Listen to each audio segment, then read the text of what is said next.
Olá mais uma vez, estou de regresso. Relembro que esta é a parte 2 do balanço mensal das leituras feitas cá em casa durante o mês de julho.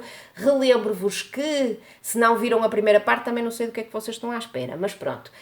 Relembro-vos que tomei a decisão de dividir em dois este balanço mensal porque já o tinha gravado uma primeira vez e tinha-me dado conta de que era incomportável pôr um vídeo tão gigante no YouTube e pedir-vos para vocês o verem, e assim sendo decidi gravar isto em duas partes, ou seja, assim vocês podem ver a primeira e depois verem a segunda, e não sei, acho que pelo menos para mim faz mais sentido e não me pesa tanto na consciência pedir-vos para ver um vídeo tão grande como era aquele que eu gravei ontem e que tinha mais de 50 minutos. Pronto. Falando então do que ou foram as leituras feitas cá em casa durante o mês de julho, já falei na primeira metade, ou seja, na primeira parte deste balanço, já falei de 4 leituras que eu fiz durante o mês de julho. Falta-me falar de 5 e falta-me falar das 3 que o meu marido fez e da que o meu filhote fez. Pronto, é certo que parece que falta falar de mais do que o que eu falei na primeira metade, mas eu também na primeira metade espraiei-me com muito mais coisas. Pronto. Falando então daquilo que foram as minhas restantes leituras durante o mês de julho, vou mostrar-vos aquela que foi uma recomendação de há 2 anos atrás, assim, uma recomendação daquelas, sabem? Daquelas que nos deixa completamente, o quê? Tenho que ter essa obra, sim. Há 2 anos atrás, mais ou menos, eu creio que foi há 2 anos atrás, a Catarina da Farmácia Literária leu esta obra e fartou-se de elogiá-la por todos os lados. Foi no YouTube, foi no Instagram, foi em todo o lado. E como a Catarina leu obras, ou melhor, gosta de obras cujos ingredientes também a mim muito me agradam, já nem sei o que é de dizer, pronto. Fui então, muito me aprazem, era isso que eu queria dizer. Fui então comprar esta obra há 2 anos atrás, na Feira do Livro de Lisboa, e só agora é que eu li, não é? Pronto. Li-a do dia 29 de junho ao dia 3 de julho, e falo-vos de A Solidão dos Números Primos, de Paolo Giordano. É como vos digo, foi a opinião fantástica que a Catarina teve desta obra que me fez comprá-la. Encontrei-a depois na Relógio d'Água na Feira do Livro a um preço muito jeitoso, comprei-a, só agora é que cheguei a ela, mas posso dizer-vos que me junto à Catarina para recomendar sem reservas esta obra, sobretudo a quem gosta de obras sofridas, dolorosas e daquelas que nos dão protagonistas cujas vidas foram marcadas por situações bem traumatizantes. Temos então aqui uma obra que vai dar-nos a conhecer dois protagonistas que nós vamos conhecer muito novinhos e vamos acompanhar ao longo de 24 anos. Dois protagonistas que na infância vão ter cada um uma experiência traumatizante. Sim, uma experiência traumatizante que vai deixar consequências muito nefastas no seu crescimento e vai continuar na sua vida adulta, ou seja, consequências físicas e ao mesmo tempo consequências psicológicas. Foram tão marcantes esses acontecimentos, foram tão traumatizantes esses acontecimentos que eles se refugiaram na sua bolha, sim, que nunca mais foram os mesmos. Também é verdade que as pessoas que os rodeavam, família sobretudo, também nunca mais foram as mesmas, e nós vamos acompanhar este crescimento muito doloroso de acompanhar destes dois protagonistas que se refugiam muito na sua bolha, mas que mais dia menos dia vão tropeçar um no outro e vão perceber que se identificam muito um com o outro, apesar das suas experiências serem diferentes uma da outra, muito diferentes, percebem no olhar um do outro que há muita identificação. E é tudo isto que nós vamos acompanhar num estilo às vezes muito cru, mas também às vezes com apontamentos muito delicados, que mexem muito connosco. Esse lado mais cru e assim mais violento fez-me lembrar, recordar a Elena Ferrante, mas também há depois aqui apontamentos, como eu disse, muito delicados e que mexem muito connosco. É certo que tudo o que está aqui mexeu tremendamente comigo. Pus muitas vezes na pele dos progenitores destes dois protagonistas, apesar de que os progenitores não estão isentos de culpa, mas tudo isto é muito sofrido, é verdade, e doeu-me muito, muito, muito fazer esta leitura, mas ao mesmo tempo agradou-me imenso, porque eu sou masoquista a esse ponto, e assim sendo, recomendo-vos muito, para quem tem uns gostos semelhantes aos meus, é verdade. Para quem foge da dor e do sofrimento nas suas leituras, esta não é uma obra para vocês, de maneira nenhuma. Mas é uma obra que vale muitíssimo a pena por tudo aquilo que eu vos disse. Pode não ter um final que nos, como é que eu ia dizer, que nos agrade verdadeiramente, mas é um final credível. E vale muito a pena essa sensação de desamparo, de abandono, de sofrimento, de vazio, são assim emoções muito fortes para não gostar do que está aqui e valeu muitíssimo a pena. Dei-lhe um 9 em 10 e recomendo verdadeiramente. Continuando em leituras sofridas, sim, porque o meu mês de julho foi com muita leitura sofrida, muita mesmo. A maior parte delas foi com leitura muito sofrida. E continuando então na temática da dor e do sofrimento, li durante o mês de julho O Meu Nome é Leon, ou Leon, de Kit de Wall, ou The Wall. Sim, uma obra que nos leva a conhecer este Leon, ou este Leon, um menino que gosta muito de andar de bicicleta, como vocês conseguem ver pela capa, mas que tem uma carga tremendamente negra, desde muito pequenino na sua vida. É um miúdo que vive com a mãe e com o seu irmãozinho bebê, mas a mãe de maneira nenhuma é uma progenitora capaz de tomar conta de duas crianças e assim sendo é fácil de entender que esta família se vai separar e que nós vamos ter um Leon ou um Len sempre com aquele peso na consciência. Imaginem uma criança de 8, 9, 10 anos com um peso na consciência, que eu acho que está muito associado também ao que está aqui, de que não fez tudo para que a sua família continuasse junta. E vamos acompanhar um percurso muito difícil deste Leon ou Leon, que é muito precoce, mas ao mesmo tempo é muito ingênuo, é normal, é uma criança, e vamos sofrer muito com ele e com tudo aquilo que são as suas tentativas para voltar a ter a família junta. Dói muito. É certo que nem tudo é negro na vida dele, ele vai ter sorte em quem o vai amparar, mas está sempre a pensar nesses anos que para ele eram felizes, em que morava com a mãe e com o seu irmãozinho bebê. Foi uma leitura muito dorida, muito sofrida, que eu esperava que me marcasse mais, estou a falar sinceramente, que me fizesse chorar mais. Chorei, mas não foi aquele pranto que eu estava à espera que fosse, talvez porque a obra, principalmente depois da segunda metade, começa a abordar outros assuntos que eu acho que não eram necessários abordar aqui. Acho que a experiência do Leon ou do Leon era suficiente, era sumo suficiente para nós termos uma obra muito, muito boa. Foi uma experiência de que eu gostei muito, mas estava à espera de mais, confesso. Dei-lhe um 8 em 10, recomendo na mesma, sim, recomendo, mas estava, não sei, à espera de mais. O final é lindíssimo e rematou na perfeição tudo aquilo que eu queria nesta obra.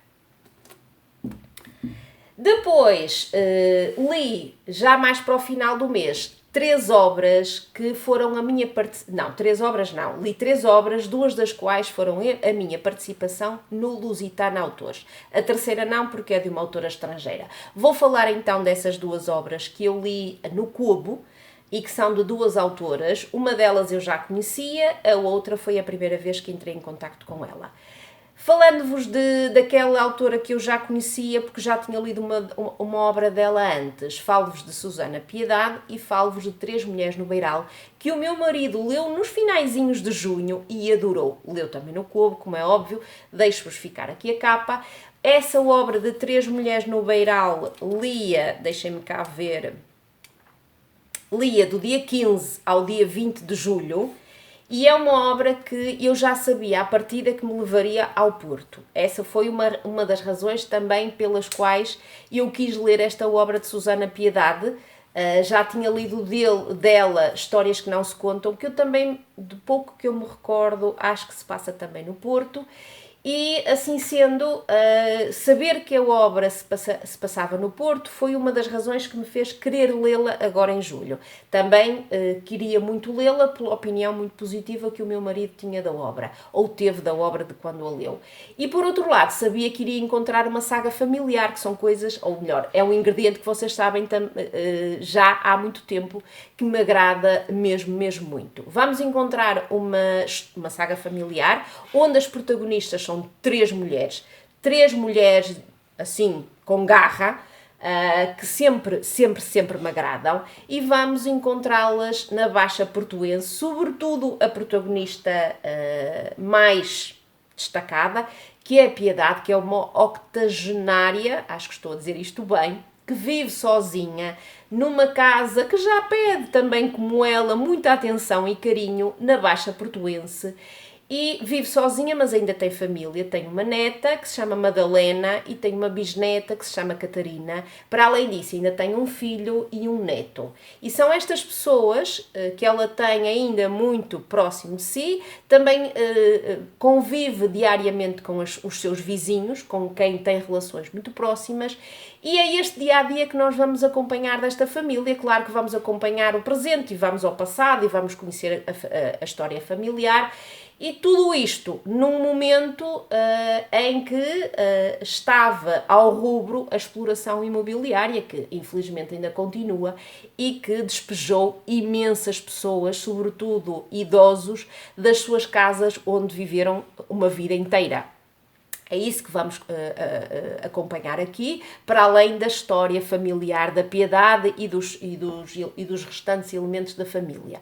Foi uma leitura que se fez muito bem.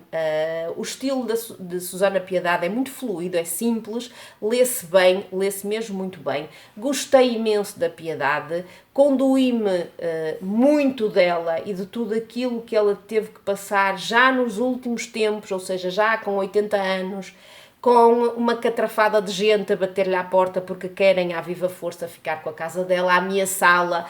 Tudo isso doeu muito também o que fizeram a outros, o que a exploração imobiliária fez a outros idosos que eram vizinhos dela. Gostei imenso da história da família, da garra da Piedade e das outras mulheres, mas por outro lado, achei que as personagens masculinas, os elementos masculinos da família eram algo estereotipados. Estava à espera que a autora lhes desse um bocadinho mais de sabor e mais de redondo, como deu aos elementos femininos da trama. Achei-os algo estereotipados, unidimensionais. E por outro lado, pasmem-se, e eu que gosto muito da dor e que gosto muito do sofrimento, achei que esta obra tinha demasiadas mortes. Achei que foi um recurso que a autora repetiu em demasia para o meu gosto, para algumas situações. E assim sendo, e não estou a falar só de mortes de idosos e velhotes, assim sendo, achei que poderia não haver tanta morte, poderia haver outras ferramentas para que a trama se mantivesse interessante, como se manteve até ao fim. É verdade, gostei imenso, chorei, mas achei esses dois pontos pouco positivos e por isso mesmo dou-lhe um 8 em 10, gostei da experiência, leu-se muito bem, gostei imenso de regressar a espaços do Porto, não é? Que eu conheço bem, isso foi uma coisa muito boa, mas não foi a experiência totalmente positiva como foi, por exemplo, para o meu marido. Dei-lhe um 8 em 10, recomendo e hei de regressar a Susana Piedade um dia destes. A segunda leitura que eu fiz para o Lusitano Autores, que foi a minha penúltima leitura de julho, não estava nos meus planos, mas conseguia em digital, em e-book, e anda tanta gente a falar maravilhas desta obra nos dias de hoje que eu não resisti. Anda muito burburinho, a obra continua nos tops. É verdade que eu não sou aquela pessoa que mais vai atrás destas novidades e todo o burburinho que anda por aí, mas desta vez não resisti porque ela, pronto, consegui em e-book e assim sendo, há que aproveitar. Falo-vos de A Cicatriz, de Maria Francisca Gama, lia do dia 21 de julho ao dia 23, é uma obra pequena, não chega às 200 páginas, e eu já sabia que a obra me iria levar, a própria capa também indica, não é? Me iria levar ao Rio de Janeiro, ao Brasil, ao Rio de Janeiro, e leva-nos ao Rio de Janeiro através de uma viagem de férias que um casal muito apaixonado, jovem, muito apaixonado, faz para, pronto, desfrutar das suas férias numa cidade maravilhosa como é o Rio de Janeiro. Mas sabemos logo à partida, mal começamos a ler a obra, que algo trágico vai acontecer nessa viagem e depois há uma contagem decrescente até ao momento desse acontecimento trágico. É uma leitura que se faz muito vorazmente, não é? Porque nós queremos à viva força saber o que é que aconteceu e a autora conseguiu manter-me muito agarrada à história, não é? Eu queria muito saber o que é que tinha acontecido. Fui pensando nisto e naquilo, vendo suposições, pode ter acontecido isto, pode ter acontecido aquilo. Mesmo assim, fui surpreendida pelo que foi verdadeiramente esse acontecimento trágico e as suas consequências na vida dos dois.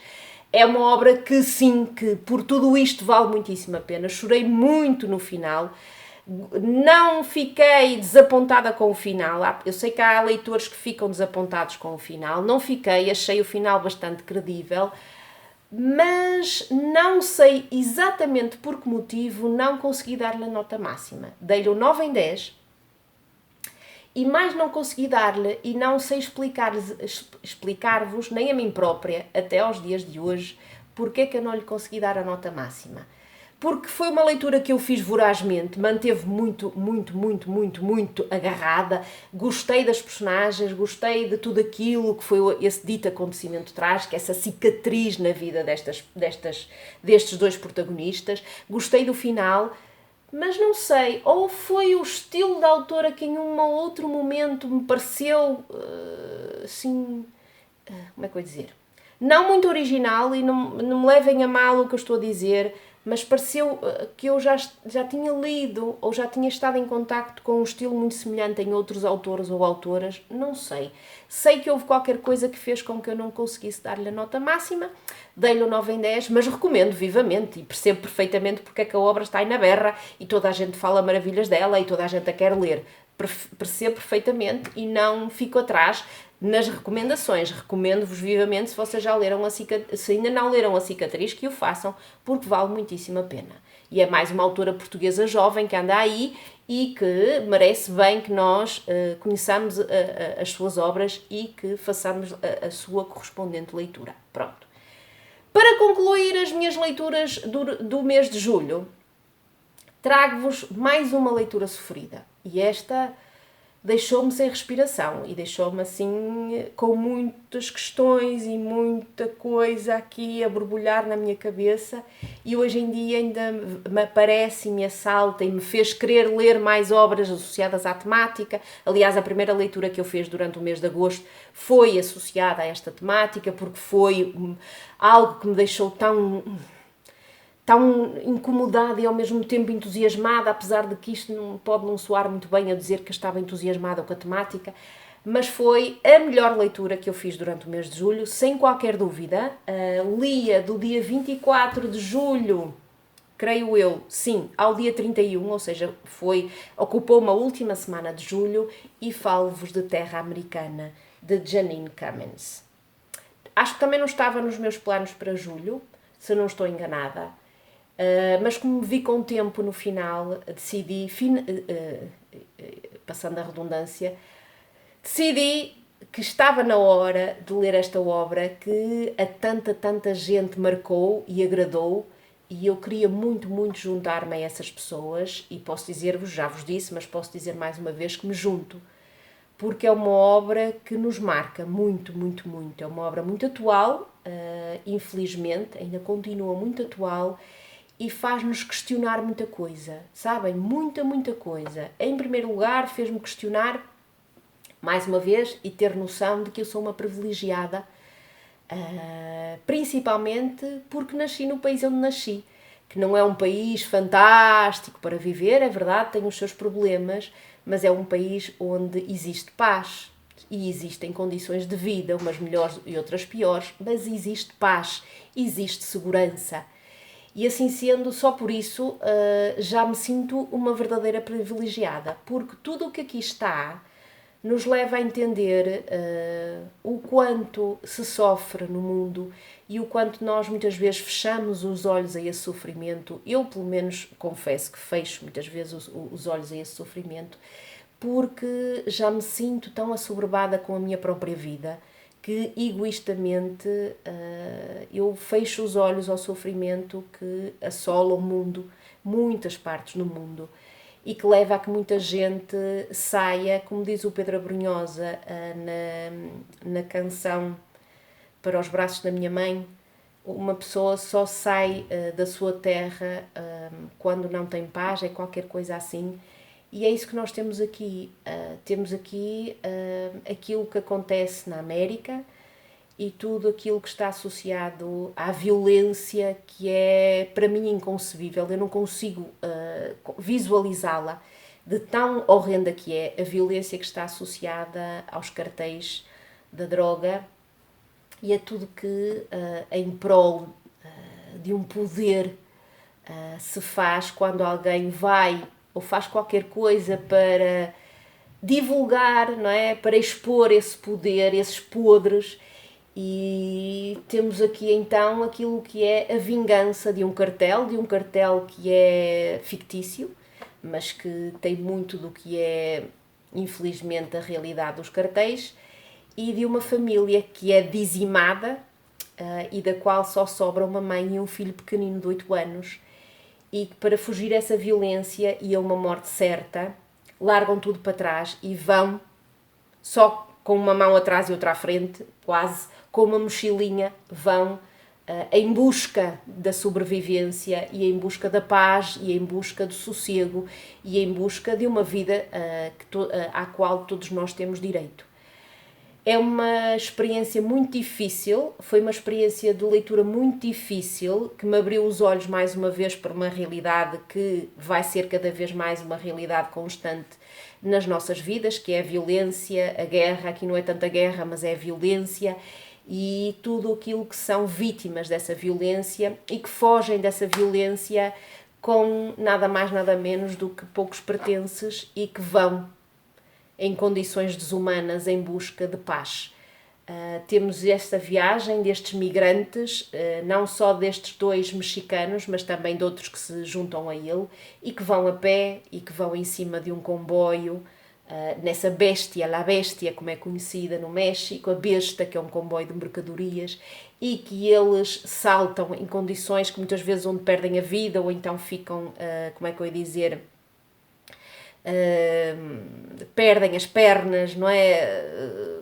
Ficam amputados, perdem a vida, pronto. E pessoas pequenos e grandes, que correm e que se agarram à besta, à la bestia, e que sobem para o seu, para o seu telhado, não é? Para o tejadilho.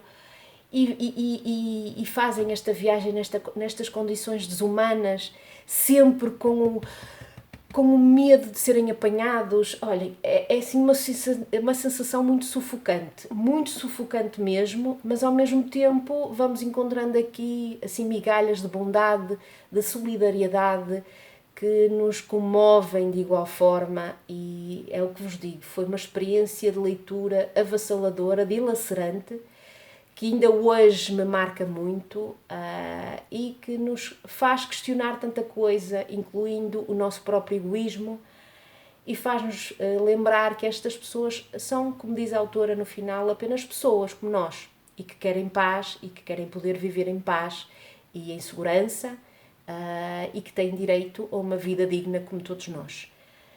Para concluir, digo-vos que nunca mais, pelo menos conscientemente, eu me vou referir aos habitantes dos Estados Unidos como americanos. Já já em espanhol eu não o faço, porque em espanhol se dice estadunidenses, e a partir de agora eu vou adotar essa forma de chamar aos habitantes dos Estados Unidos, vou fazer como aos espanhóis, ou como quem fala espanhol, porque a América não são só os Estados Unidos. Ou seja, os americanos não são só os habitantes dos Estados Unidos. São todos aqueles milhões e milhões de gente que vive num continente que é muito grande e que está assim dividido, América do Norte, América Central e América do Sul, mas são todos americanos. Olhem, foi extraordinária esta leitura, dou-lhe um 10 em 10 e valeu tanto a pena, e eu só vos rogo para lerem esta Terra Americana se ainda não o fizeram e para me dizerem o que é que acharam. O que é que acharam desta obra, se já a leram. Eu vou pedir isto para todas as obras que lemos em julho, mas pronto, esta é especial.